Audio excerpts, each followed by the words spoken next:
Welcome to Leadership from the Trenches with Mike Berry and Nicole Swan. So welcome everybody to our Friday podcast. Today we are thrilled to have Amanda Malave. Did I say your name correctly, right? Amanda Malave. Malave, oh, thank you. Okay, Amanda Malave, who's a very, very exciting professional.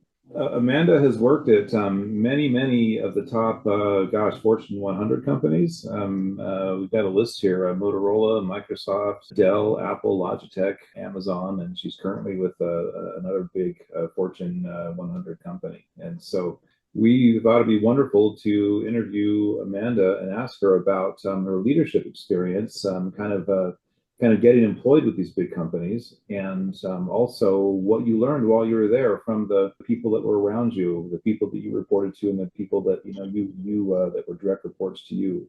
And so, why don't you tell us a little about your background and maybe the first big job you landed at Motorola? I guess that would be. Sure. First, I don't think I shared this with you. I'm originally born in Argentina, Buenos Aires, Argentina. So I came to United States with my parents at 7, almost 8 years old. We came here because of the opportunities that are here. And we also felt that from a not only a financial perspective, but educational perspective, that we as a family would be able to advance. And so from that perspective, I went to the University of Illinois at Chicago, got a finance degree. And my first big learning, I guess, was that I could not get an interview for the company I wanted, which was Motorola. So I actually joined the only organization at the university that was actually allowed to interview. It was the National Association of Black Accountants. And I also told my other classmates. And so another classmate, he was Indian, he joined with me, and we both got hired. So I think one of the key learnings there is to not be afraid and take any, if they would have said no, they would have said no. But, they were diverse enough to accept anyone. And from that perspective, I did have an accounting degree, a finance degree. So I got a role at Motorola. What kind of knock on Yes, you have to knock on every door. And otherwise, I think my trajectory in life would have been completely different. So from Motorola, I'll just quickly go through this within the next few minutes. From Motorola, I was there about 30 days, and I think I had shared this with you, Michael, that I was young and fresh, and I had these really big dreams. And at the university, they told us that we could, be vocal. So at a town hall meeting, there was a group of VPs and after the town hall talking, and I just went right up to them and I said, "Hi, my name is Amanda." And they kind of looked at me a little odd. And then I just quickly said, "Well, I just wanted you to know my name and that I speak Spanish and I would really love to work in the Latin American space." Mm-hmm. And then I said, "Thank you." And I left. And then all my friends who were the other college students that just joined were like, "You're crazy." And I thought, okay, perhaps I'll get fired. But I kept doing my work. And then 30 days later, they actually created a new organization, Latin American Finance. And I ended up being in charge of most of Latin America and doing all of their financial deals with a Motorola infrastructure, which were billion-dollar deals. I would have never gotten that opportunity, number one, if I didn't ask. Number two, if I didn't speak Spanish. And number three, I think it's just, having a dream of like really understanding what your intent is in life. Like, what are you going to do? And where are you going? And what does it take? You may not know what it takes to get there, but you have an intent. Can I sure. pick that apart just a little bit? Because I love that. Sorry, Mike. But how did you, because it sounds like at that moment, you were pretty young, right? How did you know what you wanted? Like what that magical thing was for you and what to go for exactly. Because a lot of people at that age are like, I have no idea. I don't know what I'm all about. I'm just going to go towards whatever seems right or my parents wanted. How did you know? That's a very complicated question. I'll try to say that my parents weren't very savvy in business. I picked finance because when I was 12 years old, I got this thing in my head, and I'm Christian, so I believe that it is something that was just placed in me. It's part of my purpose in life.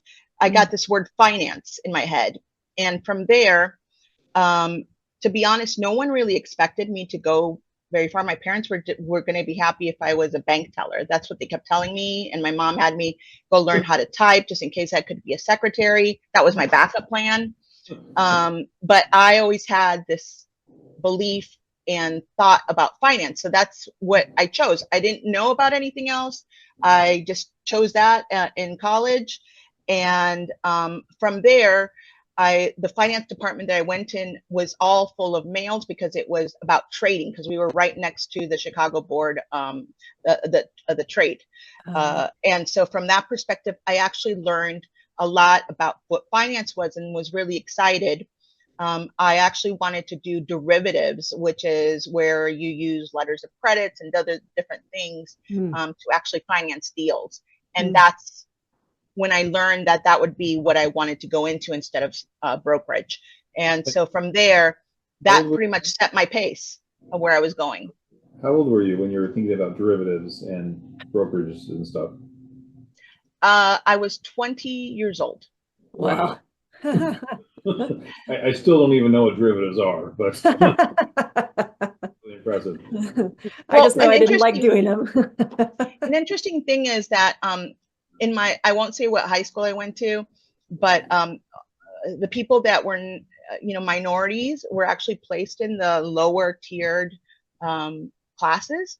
So I really didn't know that I was good at math or good at logical thinking because I never got the opportunity. But when I went to college and took my first engineering calculus class, which was a requirement, I was failing, and then I just went to the library and studied for 3 days straight. And then I'm like, oh, I get this. Oh my gosh, it's possible that I could actually do this, that I actually have the capability to move forward. But again, I think most people don't understand that in corporate America, in life, a lot of things are against you at times, but it's up to you and your intent and your dreams to keep trying and failing. That's what I learned at Microsoft is if you don't fail, actually, the first day I was at Microsoft, the VP came in with Hawaii shirt and shorts. And he actually said, I don't want you here if you don't take risks. And taking risks means that you're going to fail. Wow. How empowering. Yes. So there's a lot of, key people in my life that were maybe 1 or 2 interactions, but were very empowering in their approach and their thought process. And I guess you grasp onto what you think will be a lifeline. So can I pull at that thread too of failure? Sure. Because I just think, we could do 5 whole podcast episodes on just the power of failure and how we can succeed within that and teach and empower our teams to do that as well. But one of the questions that I really wanted to ask you, and I think this sort of leads into it, is what have you learned through failure? What is some of the hard lessons that you've picked up as you've gone through your career? You've had this incredible, successful career. What have you learned through failure that you can pass on to other people and help them to get that lesson? So when you're at Microsoft, they call you a Microsoftie, and there's a lot of almost like, I don't know, they try to have you think that you're like the best of the best, the smartest of the smartest. And when I went to Dell after my MBA, I think that impacted my personality, and I was doing amazing work. I was in charge of Latin America. I actually went there. It was very risky project. I actually beat everyone else in the company in regards to like metrics because I was in charge of a sales center. outside of the US, which was the first time for Dell. And I blew it out of the ballpark. However, Chris Bussey, and I hope he's listening to this, he was my manager. He actually dinged me on my review. And I think I missed a $35,000 bonus because of this. This was the most important failure I ever had, which is he told me, you did great, but you did it all on your back. You're not sustainable. Yep. And I was like, what the heck is he talking about? And, I met the metrics, and you could go one or two paths. Do I go to HR and go, hey, look, this isn't, that's not fair. Anything, this isn't fair, et cetera, et cetera. I didn't. I really try to understand what he was saying. And then just, in our one-on-ones, they would ask additional questions. And basically he had said that I needed to make sure that I was teaching others how to succeed and to make it sustainable. That as soon as I left Panama, the operations could go down because it was all built upon me and my personality and my thought process. Who was going to be my successor? What infrastructure did I put in place? What's my foundation? Those are all things that he had me thinking about. And so that was one of my biggest leadership failures. I also lost $1 million when I was my first big job at Motorola, and I got yelled at. Obviously, I was doing a derivative with Venezuela, and they knew I was young and maybe inexperienced, and they got me on a very small piece of verbiage in the contract. And they didn't have to pay $1 million. So what that taught me was that if you don't know, don't act like you know. Make sure that you're always being upfront and saying, yeah, sure, I'll take that, but perhaps I'll need additional support because I'm not sure how to do this. And a lot of times we're taught not to say that we don't know, or fake it till you make it. Yeah. I don't think you can. I don't think you should fake it till you make it. I think you should say, I will make it, but I need this support.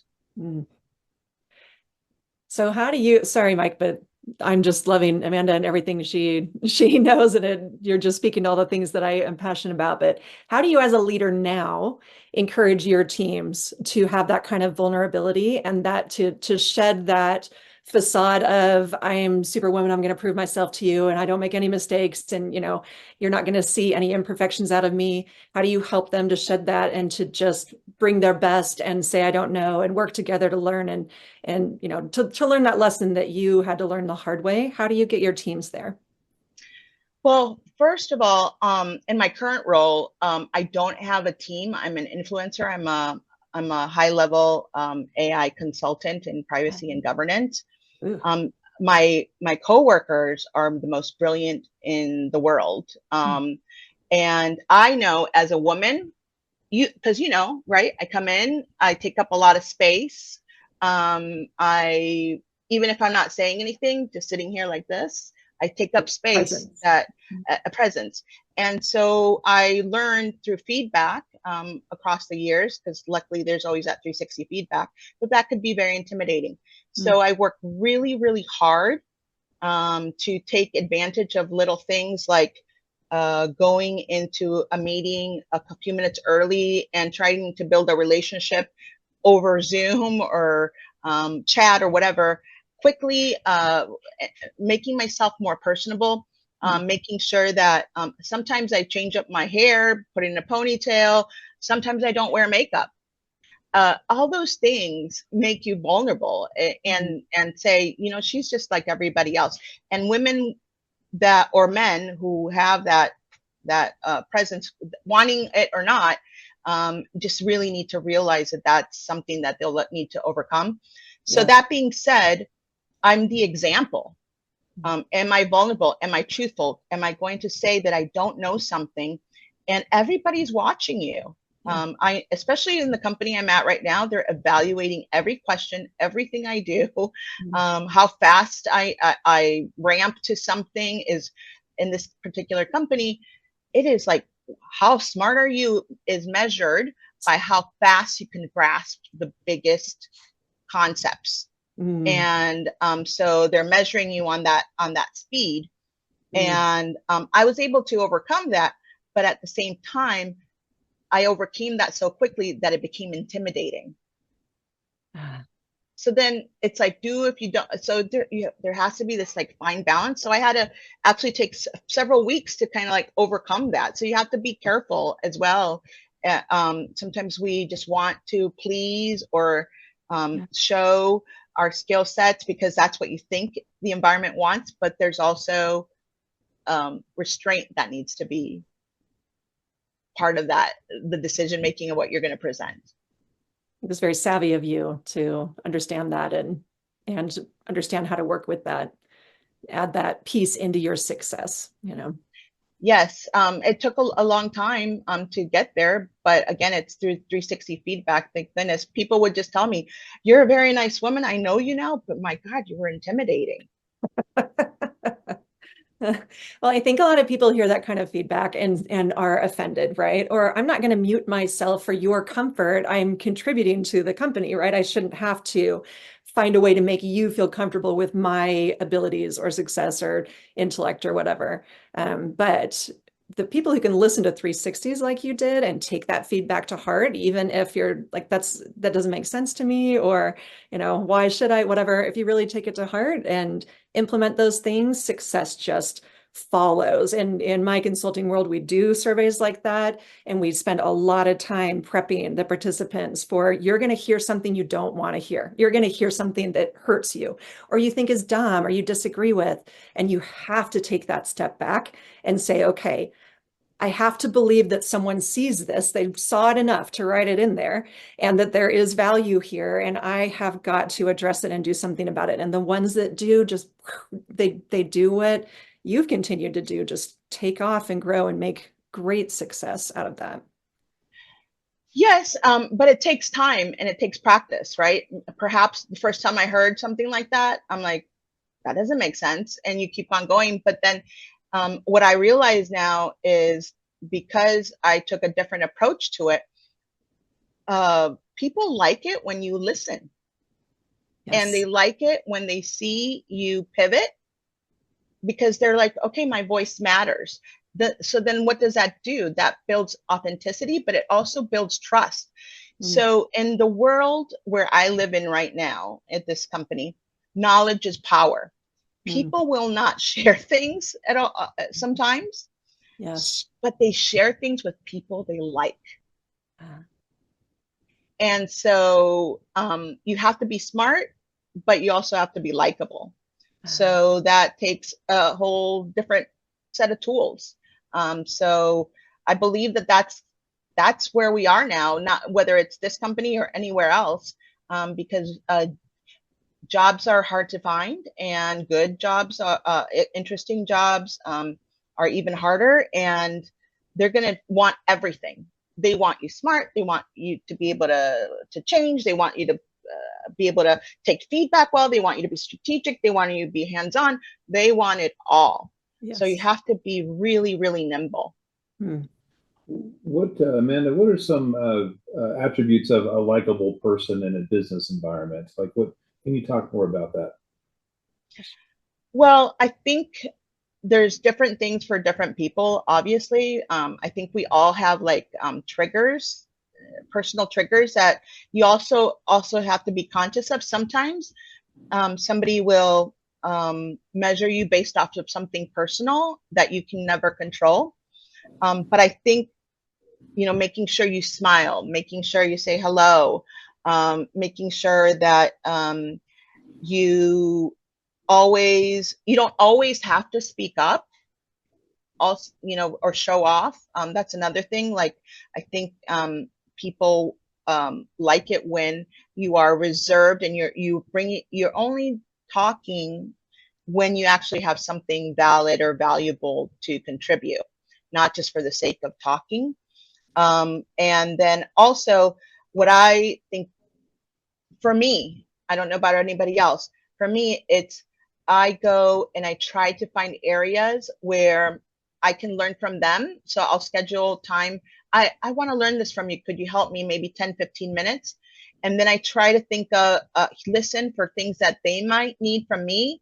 And then I share immediately. I don't hide anything, or I don't, to me, knowledge is not power. Sharing is power. That is huge. And especially in the world that you live in right now, to have that perspective, that is so big. Yeah, I really appreciate that. I'm just taking notes over here. How about patterns for like 360-degree interviews or one-on-ones? Have you seen that work anywhere really well? Can you talk about that? Yes. Chris Bussey again was my boss at Dell. He came up with something called the Bussey one-on-one, and it is absolutely brilliant. It's a one-pager, and usually in one-on-ones, you have the manager has to prepare, correct? In this case, you take your career in your own hands. You fill out this document. It takes about 15 minutes. It starts off with like, what are your priority? What are your current priorities? What are some of your metrics and your goals? Then at the bottom, it's like it has a feedback section. And then at the very bottom, it asks you, is there anything personal you want to let me know? And basically, you have all of your employees do this one-on-one. And when they come in, it's all about them. And the beautiful part is by starting off with like, what's important to you as an employee and what are your priorities, you can see and align yourself. Are those the same priorities that I have? And if not, then you can actually pivot or help them pivot in your feedback section. It's great you're working on this, but how about we prioritize this first, and this is the reason why. So it's non-invasive. I'm not telling them but what to do. I'm also listening to their priorities, or perhaps there's a priority I did not think about. And so again, knowledge is sharing is the power, not the knowledge, right? Like they have the knowledge. How do they share with me? It's by asking questions.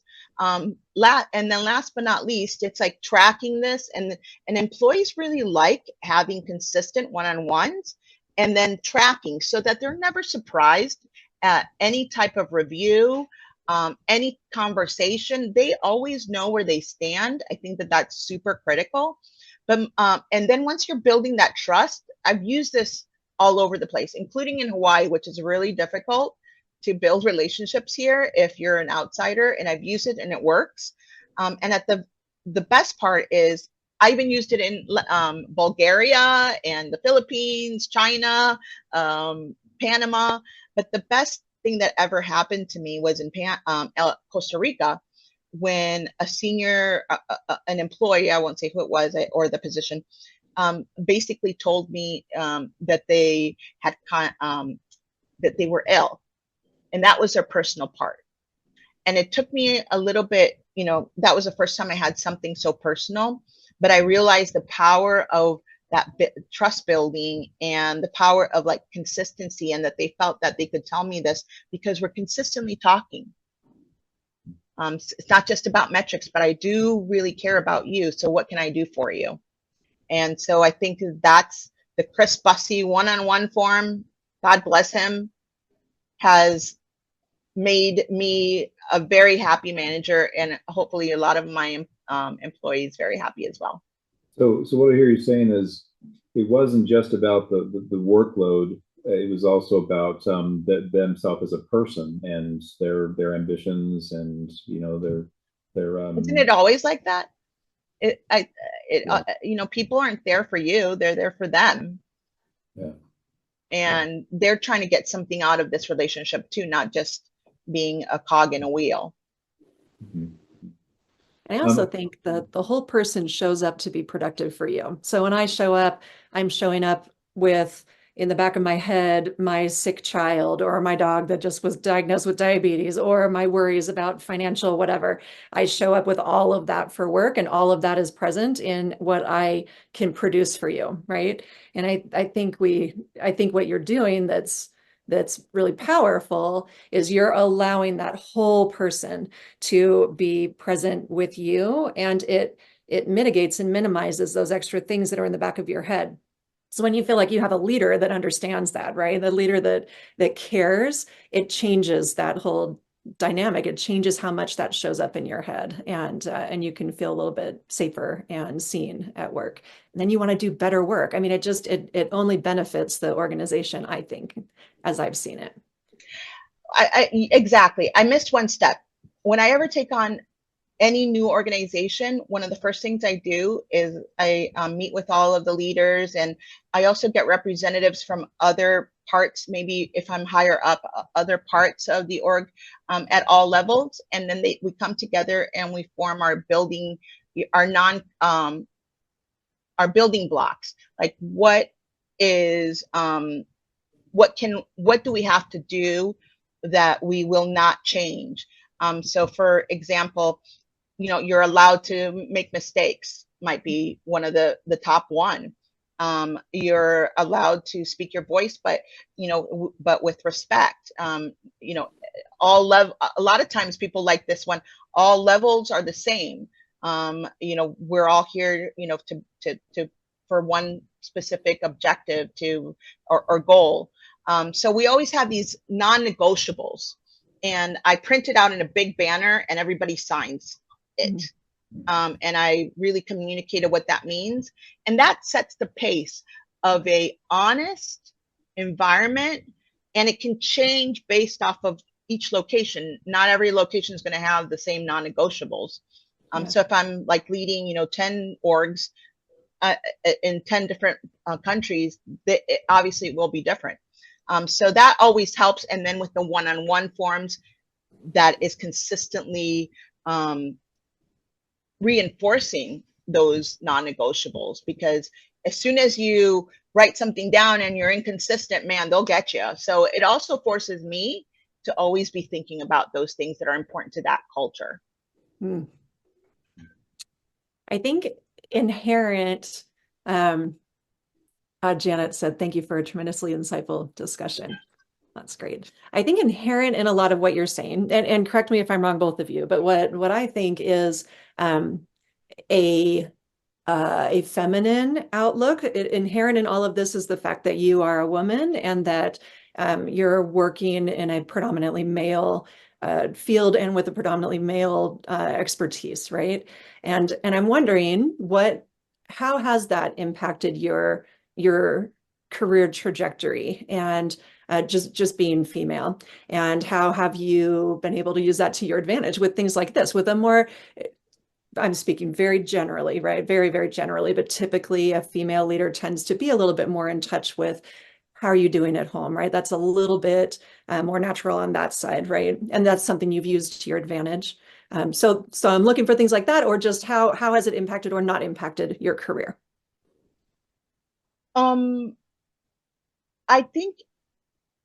I think being a woman has actually, I think if I wasn't a woman, I'd be like the CEO of Amazon right now or something like that, to be honest. So I actually think that it hinders you in more ways than one. It makes it a lot more difficult. And then also being Hispanic in the cultures, I'll tell you that when I went to Bulgaria and they and set up an operations, and they've never seen a Hispanic female before. Oh, and their thoughts around, minorities and females, or when I went to Japan and they never had a female boss. I mean, you're overcoming a lot of issues. So yeah. I don't know if being a female hurts or hinders you. What I do know is this, that I try to treat others the way I want to be treated. And a lot of times my managers made mistakes. I learned from their mistakes as much as I learned from my mistakes. And so when I got the first chance, when I first became a VP and got the first chance to do it my way, I'm like, man, I'm going to be transparent. Oh, I'm going to tell everybody what we're doing. Oh, I'm going to have like this feedback loop where they can tell me anything they want because I want to hear it. And so when you get that opportunity, take it, you know, and Chris Bussey took it. He built this amazing, and he's a male. He built this amazing, very caring yet metrics orientated one-on-one form that was simple to grasp, digest, and implement. It wasn't a woman who built it. I think it's just based off of your character and who you are, and you know, where you are in life, that allows you to be effective. There's times in my career that I wasn't effective, right? Maybe I was raising a child and I couldn't focus so much, or my son had, you know, those things also impacted me as my career went on, because those issues, my son was sick for almost a year when I first joined Microsoft. Renee Page was my manager. She was supportive, and that changed the way that I became supportive too. And I don't know if it's because she's male or female or female or not, but I've also had male bosses like Chris Bussey and Pat at Logitech, the VP at Logitech, that were amazing and very compassionate. So I think you just learn from all sides. And I don't think it matters, male or female. I think you can just do what you think is best based off of how you want to be treated. And I think also what I'm hearing from you too is working within your greatest strengths, right? Like Chris Bussey had this strength of being able to come up with that. Like he had some inherent things within him and he put that into action and made something fantastic and impactful out of it. And you've been able to do that as well. Just what are our unique strengths and how can we leverage them for success? Perfect. You're amazing at summarizing one of your key strengths. There you go. Getting things digestible. Very good. Well, Amanda, this has been amazing talking with you, and hopefully we can do a second, maybe third session with you. You have so much information and experience. It's fascinating listening to you. We're out of time for today, but this has been a pleasure, and hopefully we can do this again in a week or two. Great. Was there a question? There's a chat. Okay. Yeah. The chat was thanking you for a tremendously insightful discussion. So, which it has been. Yep. Thank you. Yep. Very good. Mahalo. Mahalo. Yep. All right. Very good. Well, Nikki, I think for today, that's a wrap. I think so.